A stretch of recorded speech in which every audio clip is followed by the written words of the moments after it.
యేసుక్రీస్తు ఎప్పుడు జన్మిస్తాడు? ఏ కాలంలో జన్మిస్తారు? అలాగని అనేక ప్రవచనాలున్నాయి. బైబిల్‌లో ఓల్డ్ టెస్టమెంట్‌లో మీరు చదివినట్లయితే చాలా ఇంట్రెస్టింగ్‌గా ఒక్కొక్క ప్రవక్త ఒక్కొక్క విధంగా ప్రవచించారు. ఇప్పుడు జీసస్ క్రైస్ట్ మన కాలంలో ఎలా ఉంటాడు? ఆ తర్వాత ఎలా ఉంటారు? ఇకపై రాబోయే డిజిటల్ ఎరా ఎలా ఉంటుందని చెప్పి ఆయన డిసైపుల్స్‌తో పర్సనల్‌గా మాట్లాడారు. క్రైస్ట్‌ని బిలీవ్ చేసే ఒక్కొక్క పర్సన్స్‌కి ఏది అర్థమవుతుందో తెలీదు గానీ, క్రైస్ట్ ఇకపై ఏం జరుగుతుందో చెప్పారో అది అర్థం చేసుకోవాలి. ఇది మత్తయిలో ఉంది. మత్తయి ఒక టాక్స్ కలెక్టర్, ఒక ప్రభుత్వంలో వర్క్ చేసిన వ్యక్తి. అతను చక్కగా రికార్డ్ చేశారు. ఆయన ఇన్‌ఫాక్ట్ వ్రాయడం చూస్తే యూదులు అర్థం చేసుకునేలా రాశారు. అయితే ఇప్పుడు మనం అర్థం చేసుకునేది మత్తయి అనే ఈ వ్యక్తి చాప్టర్ 24లో మూడో వాక్యంలో ఒక ముఖ్యమైన ఇంపార్టెంట్ క్వెషన్ అడుగుతున్నారు. ఆ క్వెషన్ ఏంటో చూద్దాం. ఈ క్వెషన్‌లో నుండి వచ్చే ట్రెషర్ ఏంటో అని ఎక్స్‌ప్లెయిన్ చేయడానికి బ్రదర్ జగన్ వచ్చారు. రండి మనం బ్రదర్ జగన్ గారిని కలుసుకొని ఈ ముఖ్యమైన టర్నింగ్ పాయింట్‌లో గల మత్తయి చాప్టర్ 24 వర్స్ 3లో ఉన్న దీని వెనుక చరిత్ర ఏముందో అని మనం అండర్‌స్టాండ్ చేసుకొని ఆయన యొద్ద కొన్ని విషయాలు అడుగుదాం. Welcome brother Jagan. Praise the Lord. ఒక ప్రొఫెసీ అని చెబితేనే ఫ్యూచర్ ఎలా ఉంటుందనే ఒక బేసిక్ విషయం. అందులో ఓల్డ్ టెస్ట్‌మెంట్‌లో పలు ప్రాఫిట్స్ క్రైస్ట్‌ని గురించి చెప్పారు, ప్రవచించారు. వారు చెప్పిందంతా హిస్టారికల్‌గా ప్రూవ్ అయింది, బిబిలికల్‌గా ప్రూవ్ అయింది. ఈరోజు ఇజ్రాయెల్ వెళితే అక్కడ ప్రూఫ్ ఉంది. ఈరోజు ఎపిసోడ్‌లో క్రైస్ట్ అంటే మన కాలంలో ఎలా ఉంటుంది, ఇక రాబోయే రోజులు ఎలా ఉంటుంది అనే విషయాన్ని మత్తయి చాప్టర్ 24 వర్స్ 3లో ఒక ప్రశ్నగా ఒక డిఫరెంట్ యాంగిల్‌లో మాట్లాడారు. ఈ whole aspect of Christ talking to his disciples especially future అని మనం చూస్తే గనక ఈ కాంటెక్స్ట్లో ఎందుకని మత్తయి ఇలా రికార్డ్ చేయడం జరిగింది? ఈ మత్తయి ఇంత డీటెయిల్డ్‌గా రికార్డ్ చేయడానికి కారణం ఏంటి? ఇందులో చాలా ముఖ్యమైన మత్తయి 24:3లో ఈ ప్రశ్న మాత్రం అడగకపోతే నేనెప్పుడు ప్రసంగంలో చెప్తుంటాను. ప్రశ్న కూడా పరిశుద్ధాత్మ దేవుడే అడిగిస్తున్నాడని. శిష్యులు యేసు దగ్గర అడిగిన ప్రశ్నలు ఇంతకుముందు అడిగిన ప్రశ్నలన్నిటిలో ఇంత డీప్గా ఉండదు. ఇంత లోతైన ప్రశ్న వారంతట వారే అడిగినట్టు చెప్పలేం. అయితే ఈ స్థలంలో వారు అడిగిన ప్రశ్న ఎంతో ప్రాముఖ్యమైంది. ఈ ప్రశ్నకు యేసు చెప్పిన జవాబే ఈనాటి వరకు ఆయన రాకడకైనటువంటి ప్రూఫ్. అనేకమున్నాయి. 20% ఆఫ్ ద సెకండ్ కమింగ్ అయిన ప్రూఫ్ ఎక్కడుందంటే ఈ ప్రశ్నకి ఇవ్వబడిన జవాబే.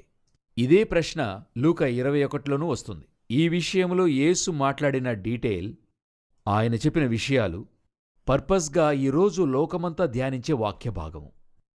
సో ఈ ప్రశ్న వెనుక ట్రెషర్స్ అని మనం చెప్పుకునే పదం, ఆ నిధులున్నాయి, దాని వెనుక యేసు రాకడ విషయాలున్నాయి. ఇంకా చెప్పాలంటే కూడా ఆనాడు యేసుక్రీస్తున్న ప్రెజెంట్ సిచ్యువేషన్ నుండి ప్రారంభించి మిలేనియం జడ్జిమెంట్ వరకు కూడా ఇందులో చెప్పబడింది. సో వాటన్నిటికీ మూల కారణముగా ఆధారపడేదే ఈ ప్రశ్న.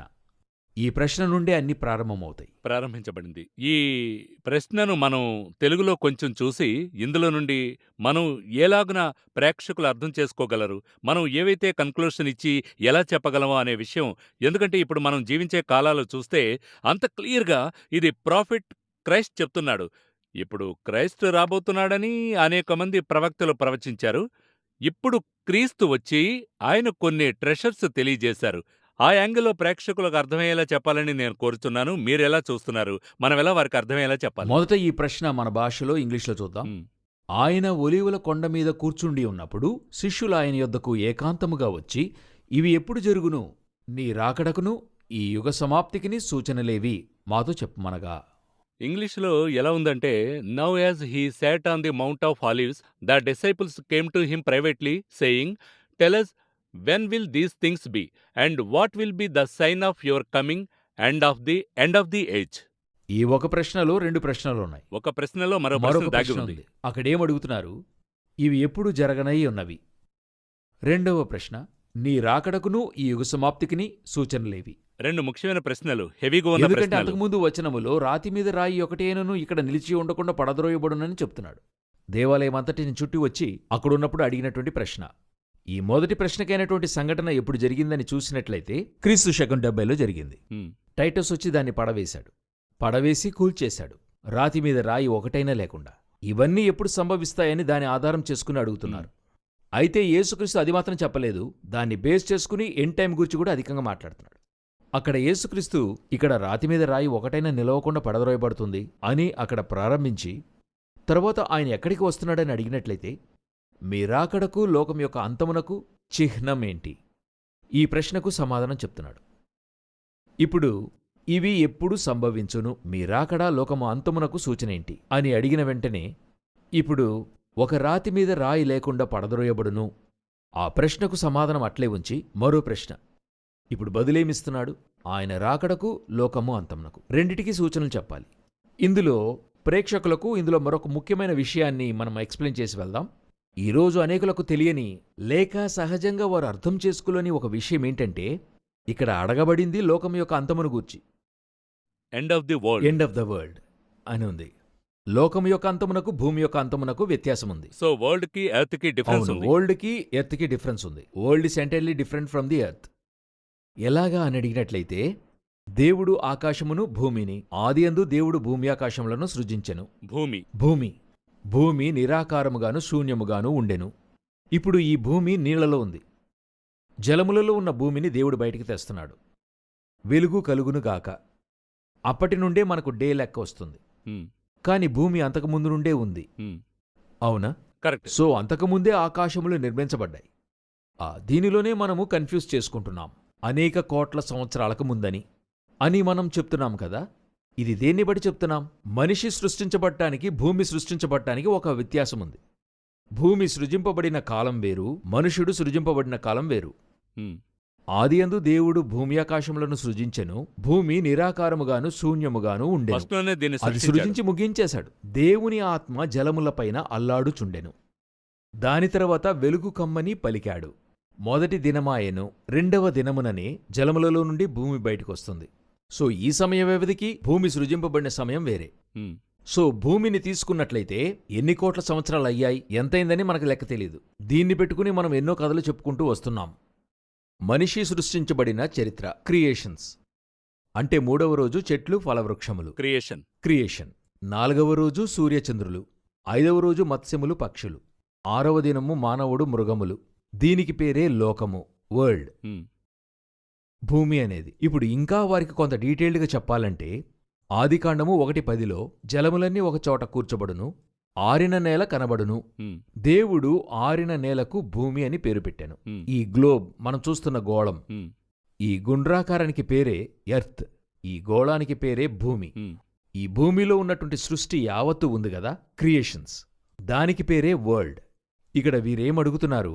లోకాంతమునకు సూచనేమిటి, భూమి అంతమును గురించి అడగల. ఈ డిఫరెన్స్ మనం వారికి చెప్పి వెళితేనే అర్థమవుతుంది. ఈ భూమి యొక్క అంతమును లోకం యొక్క అంతమును చేర్చి కన్ఫ్యూజ్ అవుతున్నారు. ఇప్పుడు కొన్ని సంవత్సరాలకు ముందు లోకమంతం అవుతుంది అని చెప్పి ఒక కాన్స్పిరసీ థియరీ గురించి మీరు విని ఉంటారనుకుంటాను. 2012లో లోకము అంతమవుతుంది విన్నాను. అప్పుడు దానికి పలు కారణాలు చెప్పబడ్డాయి. లోకము నాశనం కాబోతుంది, లోకం అంతమవుతుందని పలు కారణాలు చెప్పారు. అందులో ఒకటి ఏంటని అడిగినట్లయితే, నిబురు అనేటువంటి ఒక గ్రహము మన భూమిపై ఢీకొనబోతుందని, దానితో భూమి అనేది కనబడకుండా పోతుంది. ఇంకొక థియరీ ఏం చెప్తుందంటే, ఒక పర్టికులర్ జాతి యొక్క క్యాలెండర్ అంతటితో ముగిస్తుంది. సో దాని తర్వాత భూమి అనేది నార్థన్ పోల్లోకి వెళ్లబోతుంది, ఒక బ్లాక్ డ్రిఫ్ట్లోకి వెళ్ళబోతుంది. దీనితో ఇక భూమి ఉండదు అని చెప్పారు. ఇది అజ్ఞానం యొక్క పరాకాష్ట. భూమి యొక్క నాశనానికి వారు లోకము అంతమునకు కంపేర్ చేసుకున్నారు. లోకమనేది సృష్టి, క్రియేషన్స్. ఈ చోట్లో శిష్యులు అడిగేది లోకము యొక్క అంతమును గూర్చి. ఈ భూమి గోళం ఉంది కదా, దాన్ని అడగడం లేదు. ఈ గోళము యొక్క ముగింపు వేరే, క్రియేషన్ గురించి అడుగుతున్నారు. వారు క్రియేషన్ ముగింపు అడుగుతున్నారు. ఇప్పుడు యేసు దీనికి ఒక బదులు చెప్తున్నారు. అదే మత్తయి 24:37, మాథ్యూ 24:37లో యేసు చెప్పే మాట ఏంటంటే, మనందరము ఎప్పుడు దీని గురించి చెప్పుకుంటాము, నోవాహు కాలములో ఎట్లు జరిగానో అట్లే మనుష్యకుమారుని కాలములోనూ జరుగును. అందులో పర్టికులర్ వర్డ్ ఏంటని అడిగినట్లయితే, మనుష్యకుమారుడు వచ్చు కాలములోనూ జరుగును. ఇప్పుడు వచ్చునప్పుడు జరిగే విషయము దేనితో కంపేర్ చేస్తున్నాడు? నోవాహ్ కాలంతో కంపేర్ చేస్తున్నాడు. నోవా అంటే బిగినింగ్. ఇప్పుడు నోవాహ్ కాలంలో ఎలా నాశనం జరిగింది? భూమికొచ్చిందా, లోకానికొచ్చిందా అని చూసినట్లయితే, రాత్రింబగళ్ళు భూమి ఏం చేసింది? అవును, చుడుతూనే ఉండింది. అవును, క్రియేషన్కే నాశనం వచ్చింది. కరెక్ట్. ఇప్పుడు యేసు ఏం చెప్తున్నారు? నోవాహు కాలంలో ఎలా జరిగిందో అలాగుననే మనుష్య కుమారుడు వచ్చినప్పుడు సంభవించింది. క్రియేషన్కే నష్టం వస్తుంది. ఈ సృష్టికే నాశనం కలుగుతుంది. భూమికి ఏం కాదు. భూమి ఇలాగే ఉంటుంది, రేపు మాపు నాశనం కాదు. అదే నేను చెప్తున్నాను. ఒక చిన్న క్యాల్కులేషన్. ఇప్పుడు మనం ఎదురు చూసే రాకడ సంభవిస్తే ఈ ప్రోగ్రాం వీక్షిస్తున్న సమయంలో జరిగినా కూడా ఈ భూమి దీని తర్వాత మోర్ దెన్ 1000 ఇయర్స్ ఉంటుంది. ఎలా ఇంత దృఢంగా చెప్తున్నారు మీరు అన్నట్టయితే దీని తర్వాత 7 సంవత్సరాలు మనకి మహాశ్రమల కాలం, అది ఈ భూమిలో జరగాలి. దాని తర్వాత అర్మగెద్దాన్ వార్, దాని తర్వాత జీసస్ క్రైస్ట్ యొక్క మిలేనియం, దాని తర్వాత ఇంకా కొంతకాలం ఉంది. సాతాను కట్లు విప్పబడాలి, తర్వాత మాగోగు వార్, దాని తర్వాత జడ్జిమెంట్. ఈ లెక్కలని చూస్తే రాకడ ఈరోజు సంభవించినా అది ఏ రోజు జరుగుతుందో తెలియదు. ఈరోజు జరిగినా కూడా దీని తర్వాత మోర్ దెన్ 1000 ఇయర్స్ భూమి ఏం చేయబోతుంది? ఉండాలి. ఎందుకంటే ఈ భూమిలోని యేసు 1000 ఏళ్ల పరిపాలన జరగాలి. అలాగున్నప్పుడు భూమి ఈ రోజు నాశనం కాబోతుంది, రేపు నాశనం కాబోతుంది, ఇంకో గ్రహం ఢీ కొనబోతుంది, భూమి కనబడదు. ఇదేది కూడా మీరెవ్వరూ నమ్మొద్దు. ఎందుకంటే అంత క్లియర్గా వాక్యంలో ఉంది. నాశనమయ్యేదేదంటే క్రియేషన్స్, అంటే లోకమని మనం చెప్తున్నాం. ఇందులో మరొక తర్జుమాలో మీరు చూసినట్లయితే ఏజ్ అని ఉంటుంది. End of the age. అప్పుడు ఏజ్ అంటే యుగము, ఒక యుగము. ఇప్పుడు నోవహ్ కాలం వరకు ఒక యుగము, అవును. తరువాత ధర్మశాస్త్రం వరకు ఒక యుగము. ఈ యుగము ముగిసి మరొక యుగము కొనసాగుతుంది అని అర్థం. ఇప్పుడు ఒక యుగము ముగిసి మరొక యుగము కొనసాగునప్పుడు అన్ని మారి ఉంటాయి. ఇప్పుడు ఉదాహరణకు నోవహ్ కాలమునకు ముందున్నటువంటి క్లైమేట్కి నోవహ్ కాలమునకు తర్వాత క్లైమేట్కి డిఫరెన్స్ ఉంది. నోవహ్ కాలమునకు ముందు ఒకే క్లైమేట్, నోవహ్ కాలమునకు తర్వాత అంటే జలప్రళయం తర్వాత దేవుడు చెప్తున్నాడు ఇక కోతకాలమును శీతోష్ణములను ఉండక మానవంటున్నాడు. ఈరోజు మనం చూస్తున్న క్లైమేట్స్, సంవత్సరానికి 3 క్లైమేట్స్ 4 క్లైమేట్స్ చెప్తాం కదా, ఇవన్నీ మారి మారి వస్తుంటాయి. ఇది అప్పుడు చెప్పింది. నోవహు కాలమునకు ముందున్న ఆహారం వేరే, నోవహ్ కాలమునకు వెనుక ఉన్న ఆహారం వేరే. నోవహ్ కాలమునకు ముందున్న ఏజ్ డిఫరెన్స్. ఇప్పుడు 969 సంవత్సరాల వరకు బతికారు మెతుషెల. అవును. 930 సంవత్సరాల వరకు ఆదాముండాడు. అయితే నోవాహ్ కాలం తర్వాత షేము, హాము, యాపెతు తర్వాత తగ్గుతూ వయసు సగం అయిపోతుంది, 400, 450. ఎందుకన్నట్లయితే ఈ నోవాహ్ కాలమునకు ముందున్నదేదో క్లైమేటిక్ కండిషన్, ఫుడ్ అన్నీ కూడా వేరే, అన్నీ మారిపోయాయి. ఒక్కో యుగం మారేప్పుడు ఇది మారుతుంది. ఈ అవగాహన మనకు కావాలి. ఇప్పుడు ఇలా అనుకోండి, మన కాలం ముగిసిన తర్వాత అంటే రాకడ తర్వాత యేసు యొక్క మిలేనియం వస్తుంది. మిలేనియంకి మనకి అన్నీ మారి ఉంటాయి. ఇప్పుడున్న క్లైమేట్ మిలేనియంలో ఉండదు. మిలేనియంలో ఒకే క్లైమేట్ ఉంటుంది. ఇప్పుడున్నట్టుగా జనాభా ఆ రోజున ఉండరు. ఆ దినమున పరిశుద్ధ పర్వత మందంతటను ఏ మృగమును హాని చేయదు. ఈనాటి వల్లే మృగములకు మనుషులకు కలహం ఉండదు. ఆ రోజు మృగము మనిషి ఫ్రెండ్గా ఉంటారు. ఈనాడున్నట్టుగా వయసు ఉండదు. ఆ రోజు 100 సంవత్సరాలకే మరణించిన వాడు యవనస్తుడు అనబడతాడు. సో ఈ యుగము ముగిసి మరో యుగం వచ్చినప్పుడు దేవుడు అన్ని మారుస్తున్నాడు. సో మనకు అర్థం కావాల్సింది, మన యొక్క కాలములో ఒక ముగింపు వస్తుంది. ఎప్పుడొస్తుంది? ఆయన రాకడ అనంతం. అందుకే వాక్యం చెప్తుంది, నీ రాకడకు లోకము ముగింపునకు సూచనేమిటి? అప్పుడు యేసుక్రీస్తు రాకడతో ఈ యుగము, ఏజ్ లేకపోతే లోకం, లేకపోతే ఇప్పుడు మనం చూస్తున్న క్రియేషన్, వీటన్నిటికీ ఒక ముగింపొచ్చి, ఎలాగైతే నోవహ్ కాలంలో అంతకుముందున్న వారందరూ నశించి నోవహు తనతో ఉన్న 7 మంది మొత్తం 8 మంది, ఈ 8 మంది యొక్క న్యూ మిలేనియం స్టార్ట్ అవుతుంది, లేక న్యూ ఏజ్ స్టార్ట్ అవుతుంది. అదేలాగా రాకడ తర్వాతను ఒక న్యూ మిలేనియం లేక న్యూ ఏజ్ స్టార్ట్ అవుతుంది. సో మన కాలములో ఒక మిలేనియం స్టార్ట్ అవ్వకముందు ఒక గొప్ప నాశనం వస్తుంది. ఆ నాశనాన్ని వారు ఇక్కడ అడుగుతున్నారు. నీ రాకడకు లోకము అంతమునకును సూచన ఏంటని వారు మాకు చెప్పమంటున్నారు. 2000 సంవత్సరాలకు ముందు క్రీస్తు జీవించిన కాలంలో డిసేపుల్స్ అడిగిన ప్రశ్నను మాథ్యూ రికార్డ్ చేసింది ఇప్పుడు మనం మాట్లాడుకుంటున్నాం. ఈ రోజు మనం మాట్లాడే విషయమే అంతా యాక్యురేట్గా క్రీస్తు ఇవన్నీ సంభవిస్తాయని చెప్పారు. ఇప్పుడు ప్రశ్న ఏంటంటే, మనల్ని ప్రశ్నించే వారికి మనం ఏం చేయాలనే ఒక ప్రశ్న వస్తుంది. రెండవదిగా మనం ఎలాగున సిద్ధపడాలో అనే ప్రశ్న వస్తుంది. చిన్న బ్రేక్ తీసుకుందాం. ఒక ముఖ్యమైన సబ్జెక్టులోకి వెళుతున్నాం. ఇక్కడ ఈ భాగానికి ఇంకా ట్రెషర్ ఉన్నాయని నాకు అనిపిస్తోంది. దీని గురించి మనం బ్రేక్ తర్వాత మాట్లాడుకుందాం.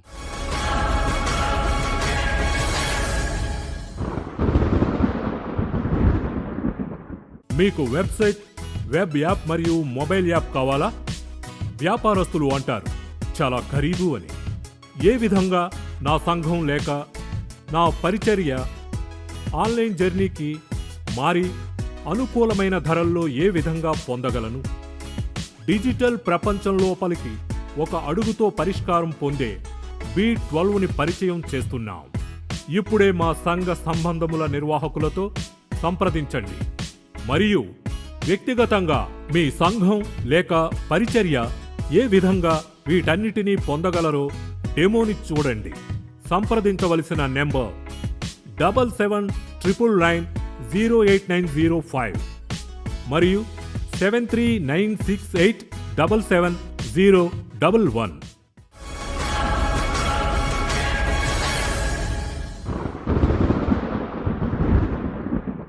మత్తయి సువార్త 24 చాప్టర్ 3ని మీరు ఇంతకుముందు ఎలా చదివారో నాకు తెలియదు. బట్ ఈ కార్యక్రమం తర్వాత నా ఒకే ఒక్క రిక్వెస్ట్ ఏంటంటే, మీరు చదువుతున్న ఈ భాగాన్ని కొంచెం ధ్యానించి, పరిశుద్ధాత్మ అనాయింటింగ్‌తో చదువుతున్నప్పుడు అనేక విషయాలు అర్థమవుతాయి.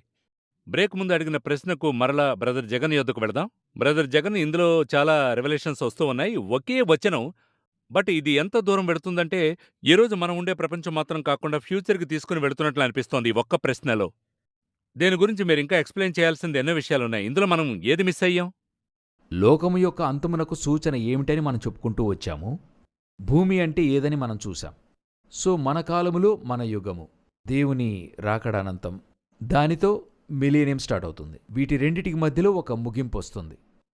ఒక ముగింపు నోవాహు కాలములో ఎలాగొచ్చిందో, తిరిగి ఇదే భూమిలో నోవాహు వారందరూ ప్రారంభించారో అదేలాగున మన కాలములో ఒక ముగింపు వస్తుంది. ఈ ముగింపునకు మనము ఎంత దూరములో ఉన్నాము? ఈ అంతము నుండి మీరు నేను తప్పించుకోవడానికి ఏం చేయాలి? ఇదే మనకి అతి ముఖ్యమైన 2 ప్రశ్నలు. అక్కడ నోవా వారి కుటుంబం తప్పించుకున్నారు. దేవుడు మనలో కొందరిని తప్పించాలని రెడీగా ఉన్నారు. ప్రశ్న ఏంటంటే, మనం ఆ లిస్టులో ఉన్నామనేదే మనం ప్రాముఖ్యం. దానికి ఏం చేయాలి? దానికి ఒక ప్రోటోకాల్ ఉంది. అవును, నోవాహుకు 100 సంవత్సరాల ముందే తెలుసు ఒక నాశనం వస్తుందని. మనం తప్పించుకోవాలి. దేవుడు ఆయనకి రెవల్యూషన్ ఇచ్చాడు, అనుగ్రహించాడు, మ్యాప్నిచ్చాడు, ప్రూఫ్ వారి వద్ద ఇచ్చి దీన్ని ఇతను రెడీ చేస్తూ ఉన్నాడు. అదేలాగున ఈనాడు మనకి చెప్తున్నాడు. మేబీ ఈలాగున ఈ కార్యక్రమం ద్వారా చెప్తున్నాడు. వీరు సిద్ధపడాలి. వింటున్న వీరు సిద్ధపడాలి, చదువుతున్న మనము సిద్ధపడాలి. నీవు సిద్ధపడము, ఒక గుంపును సిద్ధపరచము. అదే మనం చేస్తున్నాం. ఎటువంటి పర్పస్ లేకుండా దేవుడు మనిద్దరిని ఇక్కడ కూర్చోబెట్టలేదు. ఎటువంటి ఒక కార్యక్రమం వెనుక దేవుని ప్రణాళిక లేకుండా జరగదు. దైవ ప్రణాళిక లేకుండా ఎటువంటి విషయమును ఒక రాయిని కూడా తీసిపెట్టలేమంటున్నాను. మనము ఇన్ని వారములు దాదాపు 45-46 వారాలు జరిపిస్తున్నామంటే దేవుని ప్రణాళిక లేకుండా ఇంత దూరం రావడం అసాధ్యం. చూడండి. సో ఇన్ని విషయములు, అది కూడా పర్టికులర్గా ముఖ్యమైన టాపిక్లోనికి ఈరోజు వచ్చి ఉన్నాం. ఈ లోకము యొక్క అంతమును చెప్పదగిన ఈరోజు ఏ విధంగా లోకం చెప్తుంది అనేది చిన్న లిస్ట్ తీసి చూడండి. వరల్డ్ ఏం చెప్తుంది అని చూడండి. లోకాంతం ఎలాగొస్తుంది. ఒక గుంపు చెప్తుంది సునామీ వలన లోకము నాశనమయ్యే అవకాశం ఉంది. దీనికి అవకాశం ఉందా అని అడిగితే లేదు. ఎందుకు లేదంటే, నోవహు కాలంలోనే దేవుడు చెప్పాడు, దీనికి పైన నేనిక ఏమి చేయను, జలప్రళయంతో భూమిని నాశనం చేయను. ఒక కవెనెంటే చేశాడు, నిబంధన చేశాడు. కొందరు నన్ను ఇలాగడిగారు, అప్పుడు జలముల వల్ల ఎంత నాశనం కలిగింది అని చెప్పి అడిగారు. బాగా గమనించాలి. ఈరోజు జలముల వల్ల కలిగే నాశనం అంతటికీ ఎవరు మొదటి మూల కారణమని అడిగినట్లయితే, కొంత లోతుగా వెళ్ళి చూస్తే మనిషి అయి ఉంటాడు. ఎలా చెప్తున్నారు? సునామీకి మనిషే కారణమా? ఖచ్చితంగా. సునామీ ఏర్పడేందుకు సముద్రంలో అన్ని కాలముల కంటే ఈ కాలంలో ఎక్కువ ఏర్పడుతుంది. ఏమిటి కారణం? సముద్రంలో న్యూక్లియర్ పేల్చి చూస్తున్నారు. సముద్రంలో చేయకూడని పనులని చేసి చూస్తున్నారు. మొదటిగా. రెండవది, ప్రతి సముద్ర తీరమున దేవుడు ఒక్కో సముద్రానికి కొలతలు ఏర్పరిచాడు, ఇది మించి రాకూడదని.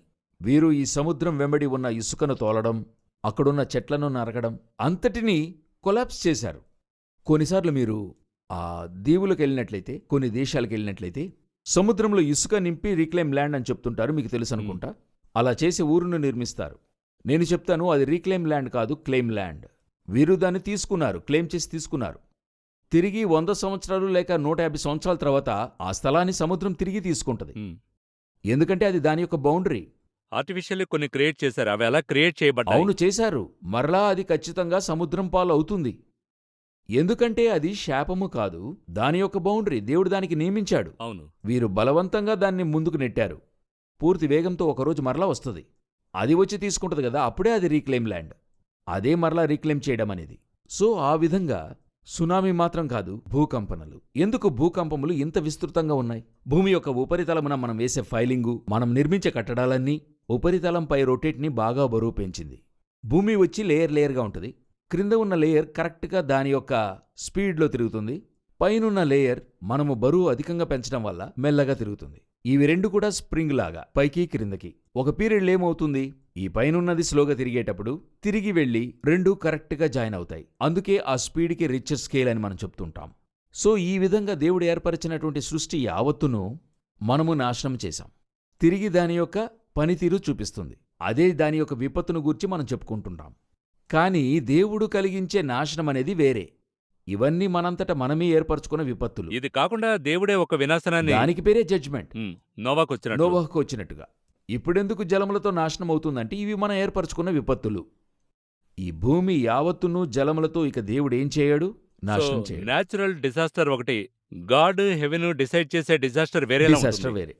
రెండవది, భూకంపం చేత నాశనం అవుతుందా అని అడుగుతారా? అందువల్ల కాదు. మూడవది, ఇప్పుడు యుద్ధము వలన లోకము నాశనం అవుతుంది అని ఒక గ్రూప్ వారు చెప్తున్నారు. Third world war, nuclear war వస్తే లోకమే ధ్వంసమైపోతుందని వారు చెప్తున్నారు. ఇదొక తెగవారు. ఇది కాక మరొక గ్రూపు ఇంకెంతో చెప్తూ ఉన్నారు. ఈయన థియరీ, ఇంకా కాన్స్పిరసీ థియరీ, ఒక భవిష్యవాణి మొదలైనవి చెప్తూ వస్తున్నారు. బైబిల్ ఏం చెప్తుంది? బైబిల్ ఏం చెప్తుంది? అదే చాలా ప్రాముఖ్యమైంది. ఎందుకని చెప్తే బైబిల్లో ఇంతవరకు చెప్పబడింది ఏది తప్పు కాలేదు. ఎంతవరకు తప్పు జరగలేదు, ముందుగా ప్రెడిక్ట్ చేసింది ఇక తప్పు కాకుండా పోదు. ఎందుకంటే ఇంతవరకు కానిది ఇక మీదట కాదు. కరెక్ట్. ప్రూఫ్ బైబిల్లోనే ఉంది. బైబిల్లోనే ఉంది. అయితే ఈ లోక అంతమునకు సూచన ఏమిటి అని అడుగుతున్నప్పుడు మన యుగము, నేను చెప్పే ఈ ఏజ్ చాలా ఇంపార్టెంట్. Digital age. ఈ ఏజ్లో సంభవించే ముగింపునకు ఎక్కడుంది మనకి అని అడిగినట్లయితే 2 పేతురు పుస్తకములో చాలా తేటతెల్లంగా 3వ అధ్యాయం 10వ వచనములో వీటిని గూర్చి వాక్యము స్పష్టంగా చెప్తుంది. అయితే ప్రభువు దినము దొంగ వచ్చినట్లు వచ్చును.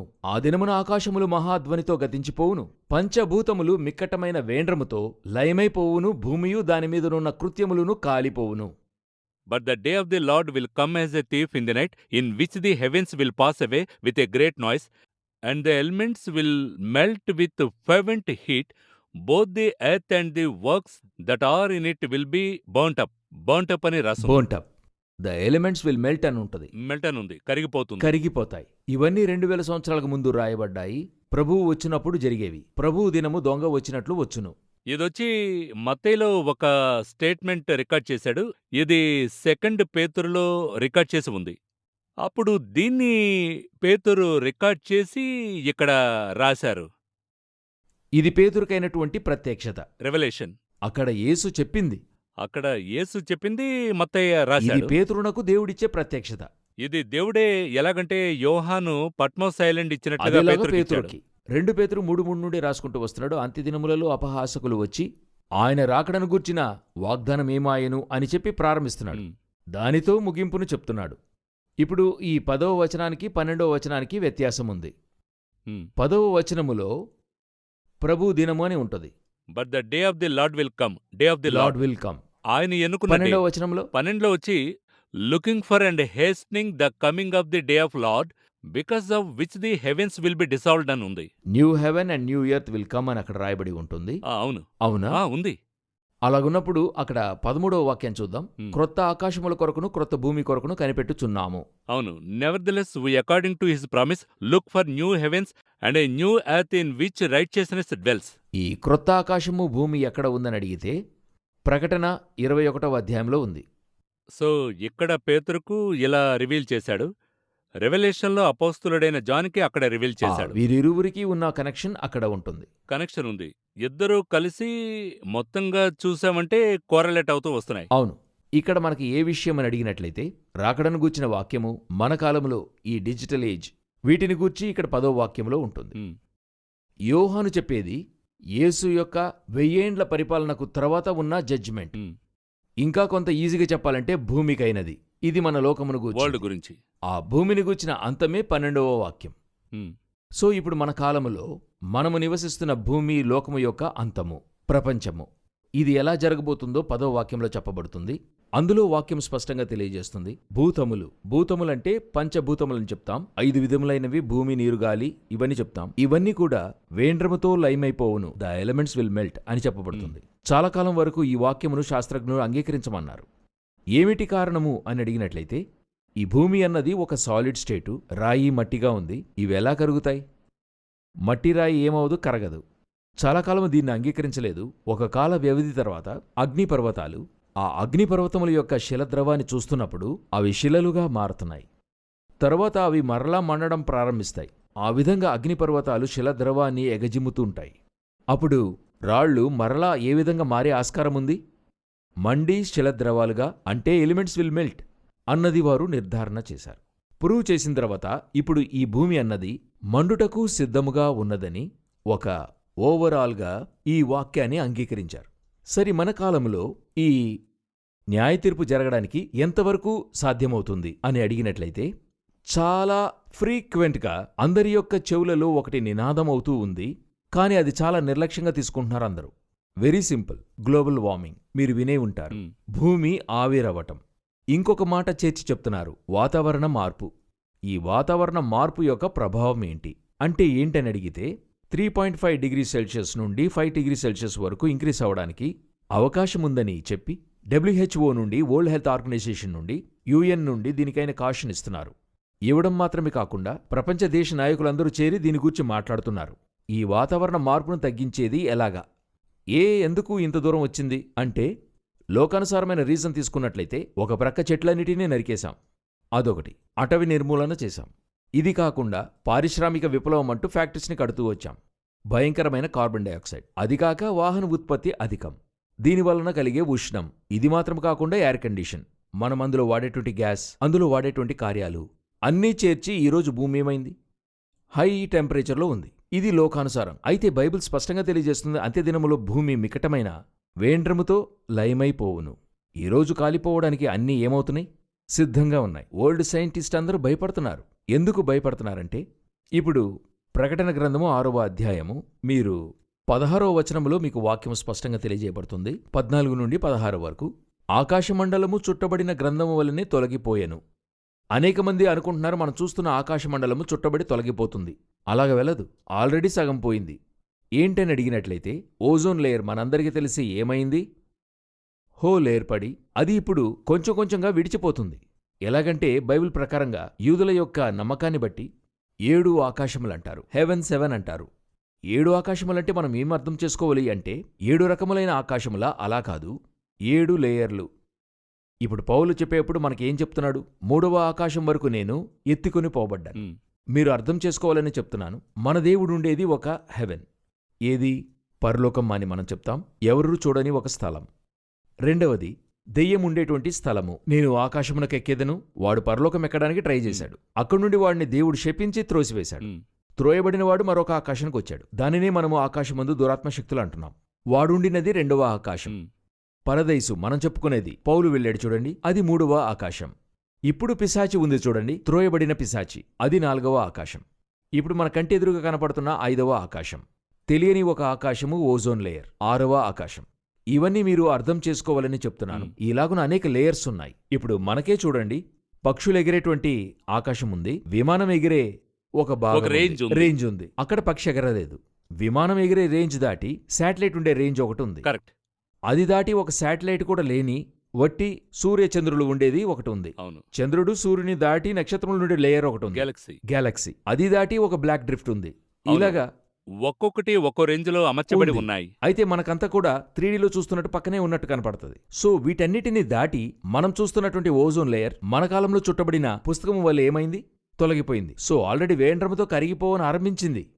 ఇప్పుడు లోకమే గ్లోబల్ వార్మింగ్కి భయపడనారంభించింది. సో లోకం అనేది ఈ నాశనమునకు నేరుగా, న్యాయతీర్పునకు నేరుగా వచ్చేసింది.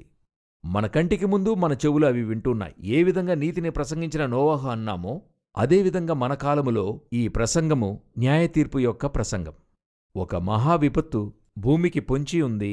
ఇది నేను చెప్పలేదు. నిప్పు మూలంగా, ఉష్ణము మూలముగా, అగ్ని మూలముగా నాశనానికి పొంచి ఉందని క్లైమేటిక్ కండిషన్ బట్టి వాతావరణ శాస్త్రులు చెప్తున్నారు. ఆఖరి 2 నిమిషాలు ఈ ఎపిసోడ్ చూసేవారికి, ఎందుకంటే మనం ఎన్నో ఎపిసోడ్స్ తయారు చేశాం. ఈ ఎపిసోడ్స్ ఇంకా చెప్పాలంటే తరచుగా చూస్తేనే అర్థం అవుతుంది. అయితే ఈ ఎపిసోడ్లో చివరి 2 నిమిషాలు మనం ఏం చెప్పాలి? స్పష్టంగా వీరికి ఒక కార్యం చెప్పాలి. ఆకాశమును భూమియు నాశన దినం వరకు అగ్ని కొరకు నిలువ చేయబడినవి. భూమి మీద అగ్ని వేయ వచ్చితినని యేసు చెప్పారు. ఈ అగ్ని కొరకు భూమి అన్నది తయారుగా ఉండే కాలం ఆరంభమైంది. ఇది సైంటిఫికల్గా కూడా నిర్ధారణమైంది. ఇది కాపాడగలమా అంటే కాపాడటం మిక్కిలి కష్టమన్న స్థితికి వారు వెళ్ళిపోయారు. సో దీని నుండి తప్పించుకునే ఒకే మార్గము మన ప్రభువైన యేసుక్రీస్తు యొక్క రాకడే. ఆయన రాకడకు ముందు జరిగే సూచనలు ఏవి ఇవ్వబడ్డాయో ఆ చిహ్నములు చాలా ముఖ్యమైనవి. ఒక యుగము యొక్క ముగింపు అది ప్రారంభమైంది. మన కంటికి ముందు జరగనారంభించింది. ఏ సమయమైనా యేసు వస్తారు. మనం ఎప్పుడు చెప్పుకునేది, సిద్ధపడు, మరొక గుంపును సిద్ధపరచు.